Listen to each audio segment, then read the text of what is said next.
প্রিয় বন্ধুরা, দেখো বাজার থেকে আমি কি সুন্দর কালো কালো টসটসে জাম এনেছি। জামটা কিন্তু খুবই মিষ্টি রসালো। এবার আমি জাম ভর্তা তোমাদের সঙ্গে শেয়ার করব।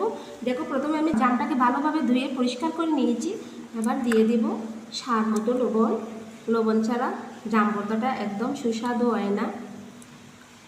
তারপর দেখো বন্ধুরা, জাম ভর্তার সঙ্গে একটু টেস্ট আসার জন্য আমি দুটো বড়ি আচার নিয়েছি, একদম শুকনো বড়ি আচার। সেটার মধ্যে লঙ্কার গুঁড়ো দেওয়া আছে, খেতে কিন্তু টেস্ট হবে।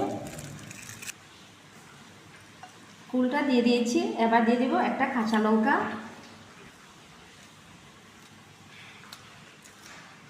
আর দিয়ে দেবো দুটো সুগন্ধি লেবু পাতা। নিজের গাছ থেকে দুটো সুগন্ধি পাতা নিয়ে এসেছি, এবার ছিঁড়ে দেবো, তাহলে খুব সুন্দর একটা স্মেল বেরোবে।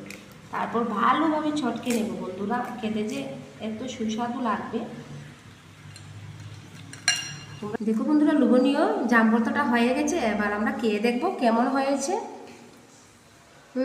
দারুণ হয়েছে।